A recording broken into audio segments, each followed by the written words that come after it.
Just want to say thank you everyone for joining in on this webinar. Really excited to highlight the city of Seattle's work and kind of what they're doing, and hopefully today you can come away with some strategies of maybe how you can incorporate what they're doing in their comprehensive plan and use it in your own work. So really excited to kind of get things started. So first here, I'll share my screen and then we'll kind of get in some introductions going. I'm with my colleagues, Amanda and Natalie here. So we're all kind of excited to have you. Let me share my screen here. And we'll go into some slides. So kind of the format of this, we'll go into some slide work to help, kind of break down the agenda, give a little framework before we kind of dive into, the live site examples. So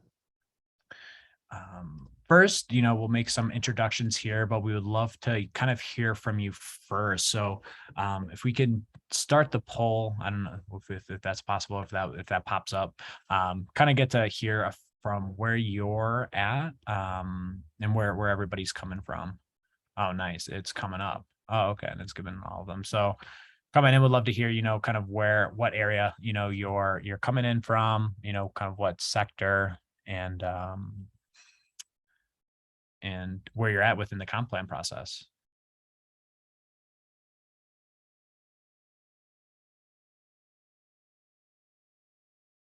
Awesome. So a good mix of people from all over the US, which is really great. They're predominantly planners. That's what I kind of saw as far as, looking at the list here, comms and engagement, others, I'm sure maybe some consultants here, and great where they're at in the comp process, about to start, running behind, currently in the process. So just here to learn. Wonderful. So I love, we have a great mix of people here. So welcome in. We'll end the poll here. Oh, can people see the results or do I need to share them?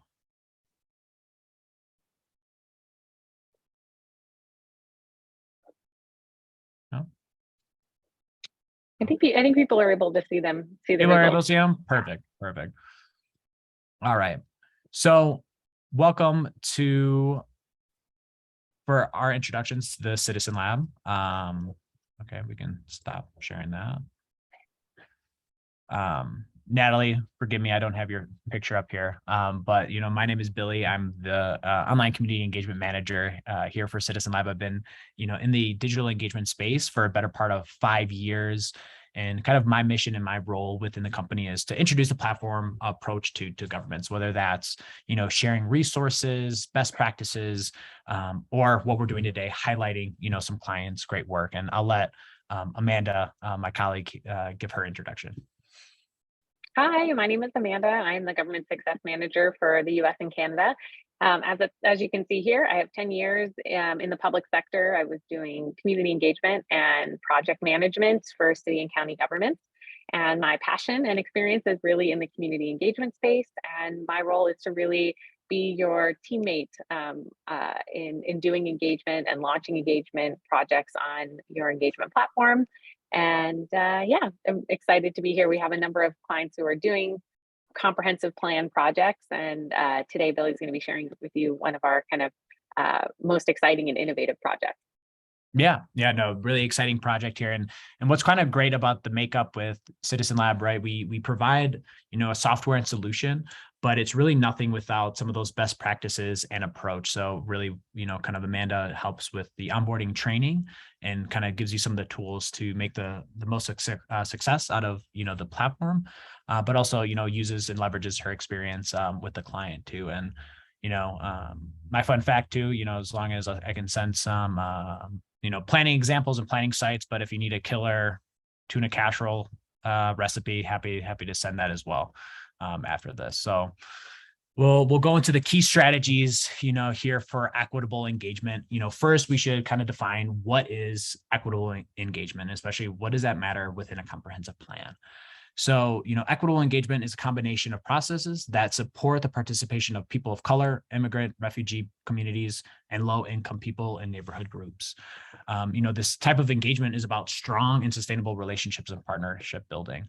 So what I really love too is this bottom sentence, as far as, it's not just involving about a high number of people. So like considering like high number of ROI, but I think it's establishing, the framework and organizational work, as far as, you're creating this process to make it more equitable, meaning to put those, those results and what you're hearing into the discussion and taking that into consideration. And so we'll kind of be going over those tactics and how City of Seattle's been able to incorporate that within their plan.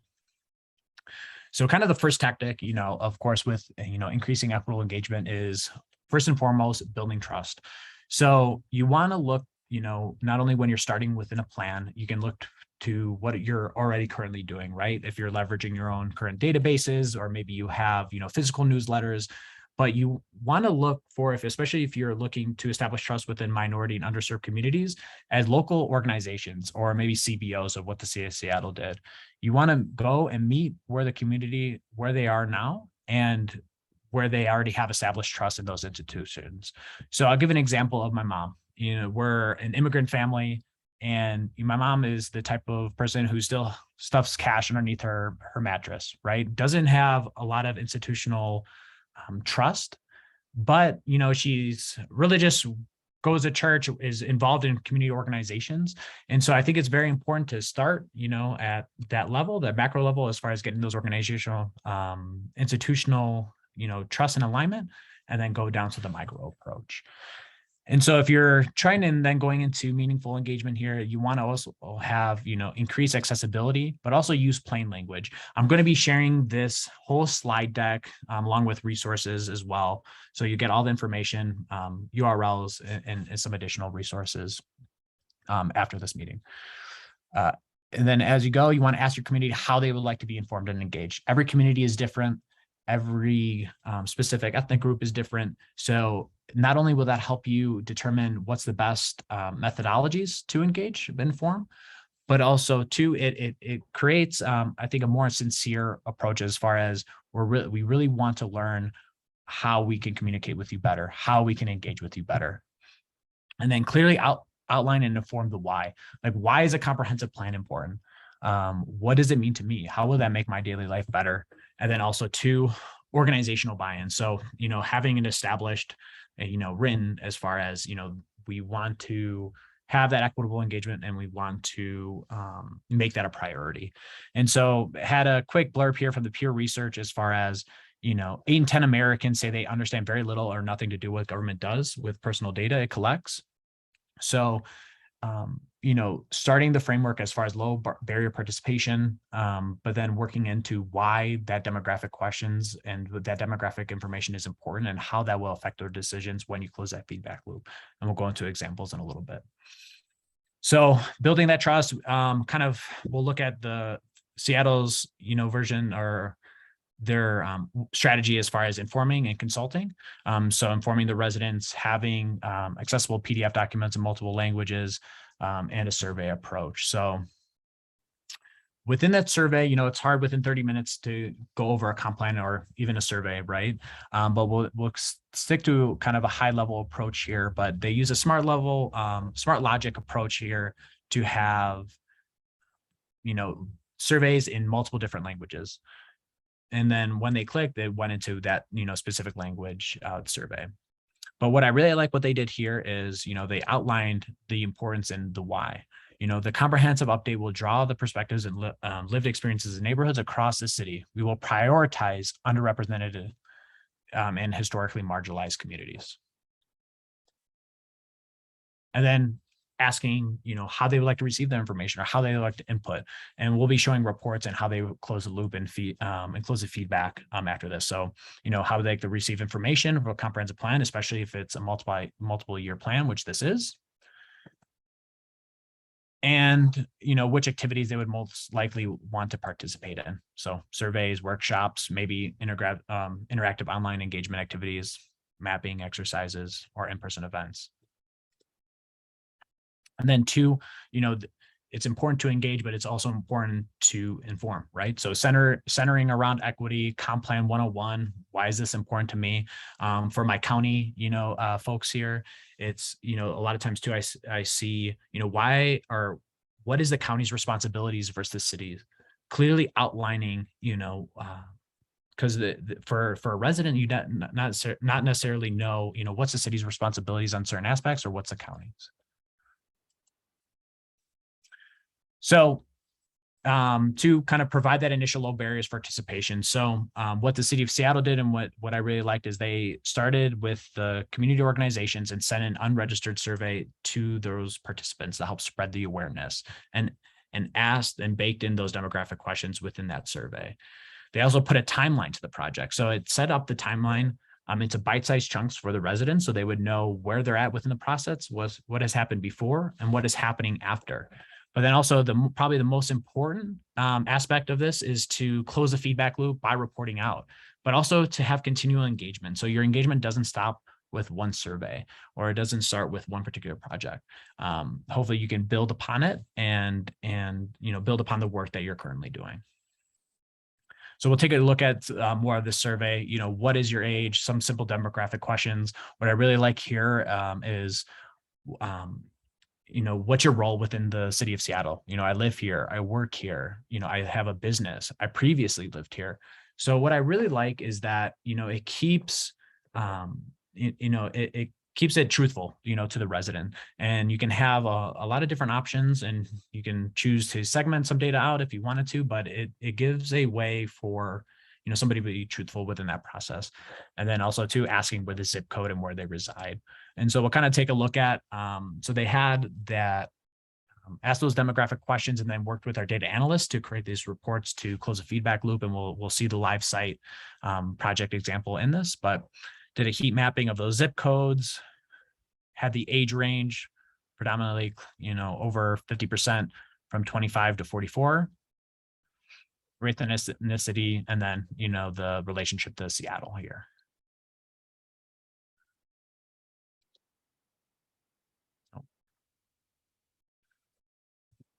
And then what I like too is that they reported out, what activities they would most likely to participate in and how they would like to receive information. I think this is really important as a component to community engagement. Going back to, are you sincere about, how you want to communicate and how you want to engage with your community? But also it helps you within your everyday scope of work as far as, what's working, what's not, and meeting the people where they are as far as, what is more relevant to them.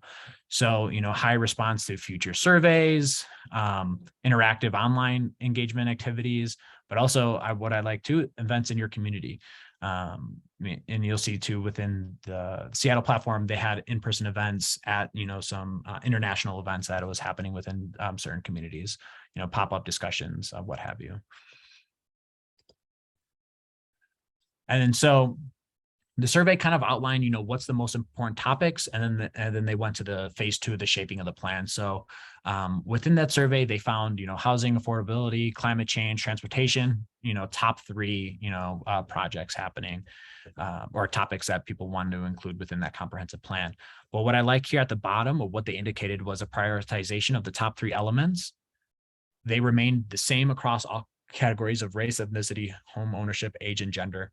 So they took that equitable approach and displayed how that accounted throughout all those different demographic questions. So they were able to see, there's a clear trend of what topics, and those remained the highest between those groups.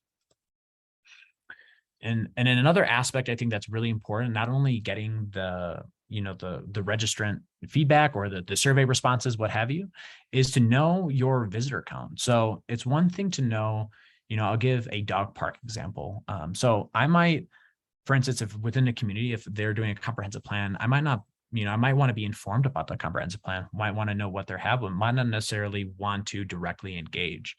But maybe if they're creating a dog park and I have a dog, I want to, directly engage in that. But so I think depending on your goals and what you have strategically put for your initiatives, having the number of visits, knowing how many unique visitors, what different languages they're they're digesting the material is going to be very important when you report out. So you may have 700 survey responses, but then you might have then 3,000 people that visited, clicked, and informed themselves of what you're doing. And then going to the timeline approach, we'll go into more of the functioning when we go to the live site, but this kind of keeps the framework of, what's happening as far as the engagement, the analysis, and then establishes, the structure of the engagement, when they might expect the results, and really breaks it down into bite-sized chunks for the community members that's easily digestible. And so, you establish the trust, connected with those community groups, kind of, sent that survey, initially got the initial feedback, demographic data, we're able to report back. And then now kind of time to move beyond the survey. And so now it's time to actually build the registration into your strategy and building that, the online community. So what that will do, it'll allow you to segment your audience. So you'd make it easier for, targeting communication for future projects. But also too, it'll keep building that database, right? So I have this, a little early for snow analogies here, but it's almost like, a snowman, right? So when you're building something, you're keep on building, you're making it bigger and bigger. But it'll become a lot easier as you create, the first base or the first ball of snow, right? And so once you have the community, they're used to digesting information or looking back at how they want to receive information. The website was number one. You'll be able to reoccur and re-engage on numerous different topics, whether that's moving beyond just the comprehensive plan. And so knowing this, we have a community representation dashboard kind of built in. So you can see kind of the results in real time, how it compares to your census data. So importance of, segmenting your audience, maybe using this example of female users only make 47%, but the total population of 50%, maybe then that can tell you different ways of how you want to target or how you want to incorporate more people into the discussion.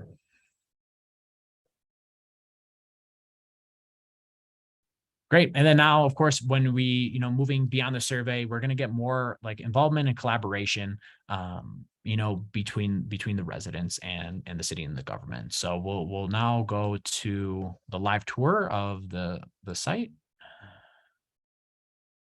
Great. So this is the Seattle site. what I've been talking about for the past 15 minutes here. So what I like to, right at the bottom, they have it easily accessible for language translation. So we use Weglot, which is a natural language processing, combines both handwritten and algorithm translation.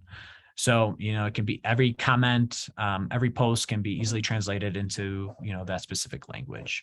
What I like here at the side, at the top here, they have the get involved, the different projects, they have the events. So this is combining the in-person and online engagement, kind of going back to where the community is, right? Local, city, market, Rainier, the Beach Action Coalition, International Festival. So really, meeting people kind of where they're at.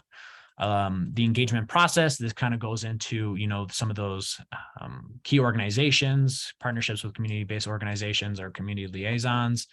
And then what's kind of exciting here is about the plan.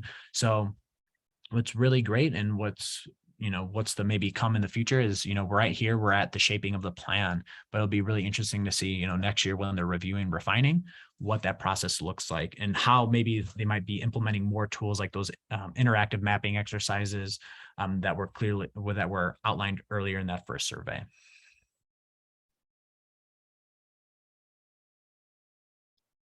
So we'll go back to the home. You can see here they have, close to 1,900 people registered. We'll go back to the first, the survey response as far as, the initial low barrier entry for participation. So going to the phase 1 of the survey report, this is the project description, but then this is the interactive timeline. So even though we're way past it, we can see, okay, they initially launched a survey March to May. So this is a clear outline of the work that you're doing. The analysts of the report, so working with our data analysts to, help create those reports, and then they report it out as far as the key summaries and some of those reports that I highlighted that I highlighted. What's really interesting to see is that they had 2,300 individuals first respond. And I think when they were doing this exercise, they had around 500 or so registered to the platform. But when they moved beyond the survey, they kind of, help build that trust. Then now they're asking for, how to shape the plan. So this is where they ask for people to register. This kind of went into the comment, what they're considering, description. They had a fact sheet. And then this is where the scoping, where they allowed comments. And so this is really kind of what increased that registration amount as far as this next phase within the project. So this is where kind of the ideas and comments, community building, where, community members can comment off each other, spark conversations, upvote, downvote. So we can click into one of these, hey, I want an alternative 6, a real plan to solve housing crisis. So everything here too, shareable by social media. But what I really love is kind of and really unique, I think, to the city, and maybe how and credit to City of Seattle's work, is a lot of input and a lot of creativity into these responses. So, extending the public comment period beyond 30 days would be a lot better. So, not necessarily all green, but a lot of people love the recommendation that this, resident is providing. We'll go back here. We'll check on one more thing because I want to make sure I leave plenty of time for Q&A. Of here too, more storm fronts allowed for more places. So, going into making more walkable zoning as far as, creating for allowing businesses to be on street corners. Absolutely love this. Great idea. And what's great about a lot of these comments, a lot of times too, they link to other comments and discussions. Hey, this was a lot like this comment, which is really great to see as far as the replying back and forth between, community members.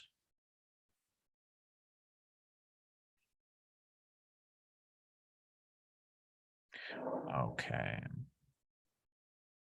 We'll jump back in here. We'll take a quick polls right after this. I just want to show, so we have designed a framework as far as a comprehensive plan package.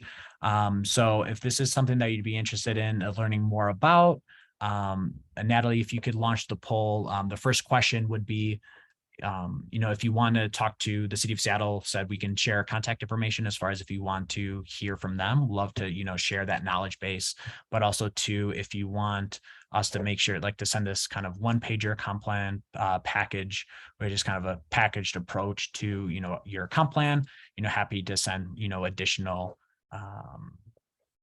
information.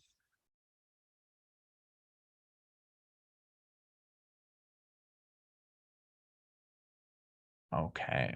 And we can go to, I'll stop my share. We have about 6 minutes left. I'm happy to, spend some extra time after to help make sure everybody's questions are answered, and we can go to the Q&A.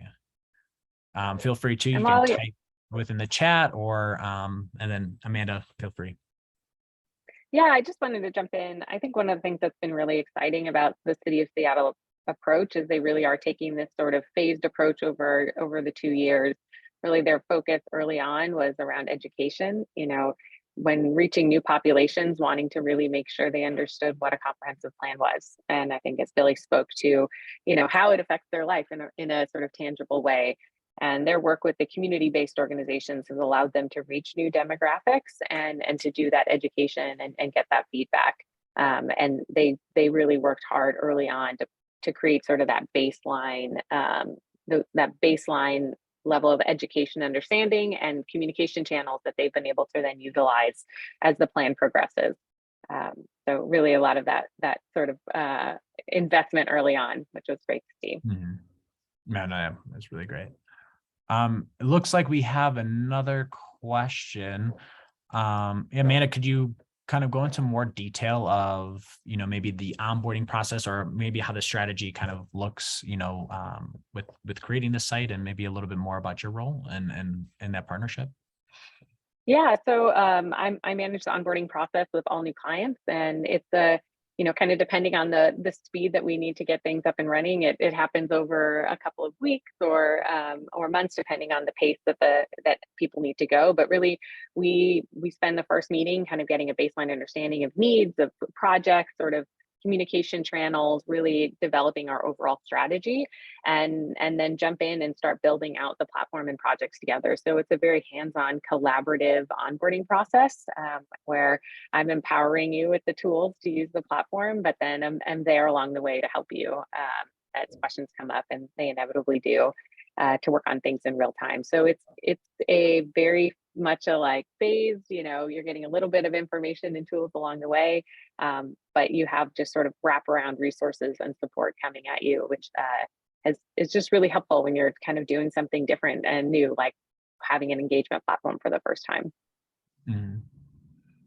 Great, thank you. And I think there was another question about language accessibility in the comments. So I can maybe just quickly share my screen and at least show how the comments are translated from the natural language processing here. So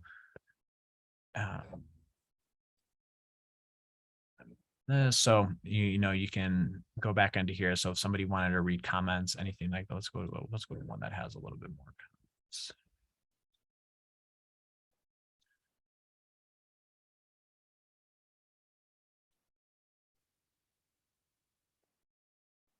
I think I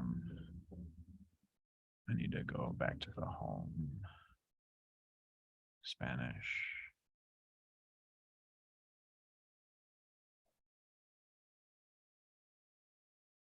And so this will translate a lot of those comments.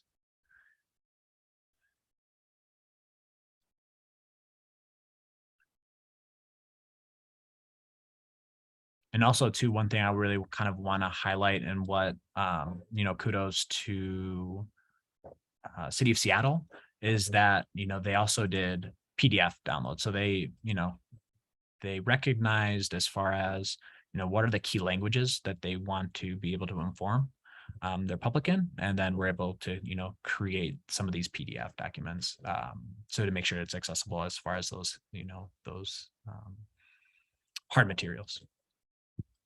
And I know it looks like I want to be conscious of time. So just quickly to answer one of the questions in the chat around, the digital divide and reaching those without internet access. I firmly believe that the best engagement is a mix of online and in-person engagement. And so as much as you can pair those two approaches together, because there are members of the community who don't have mobile phone access or who don't have internet access. And we've seen cities who have worked with the local school district, who've worked with the library system, to kind of do engagement and reach those populations. So really, the platform is the way to do online engagement, but then also reflect what's happening offline. It becomes really the hub for documenting the entire process, for documenting what engagement has taken place, and collating all the data into one place so that it does have a level of accessibility. But I think it's a great question, and we have lots of kind of tools and resources and examples around how cities have approached that digital divide issue. And it looks like maybe we have time for one more question. I know we've got like 1 minute left. Seattle is much larger. Yeah, we have lots of, we're working with the city of Struthers, Ohio right now, which is a smaller municipality. They're in the process of doing their comprehensive plan. We have a lot of cities that are under 200 or under 20,000 people, and are doing smaller projects of, kind of smaller scale budget, smaller scale capacity, and have seen them really be successful in being able to launch comprehensive plan engagement projects on the platform and get that feedback. So yeah, absolutely, Tim. We work mainly with smaller geographic areas. I would say they're kind of our sweet spot, and we'd love to talk more with you. Yeah, and I really think it's great to see some of the smaller engagement, because it's a little bit, I think, more meaningful within like getting the smaller community together and doing that. And so I think City of Struthers is right around 10,000 population. So I'll make sure to include. We just released a case study, great case study on them. So I'll make sure to include that with the follow-up materials.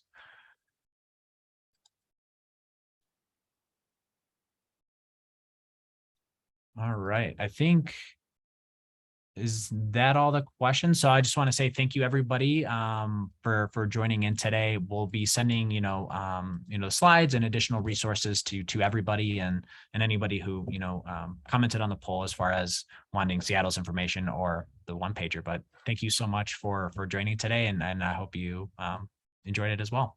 Thank you. Thanks, everyone.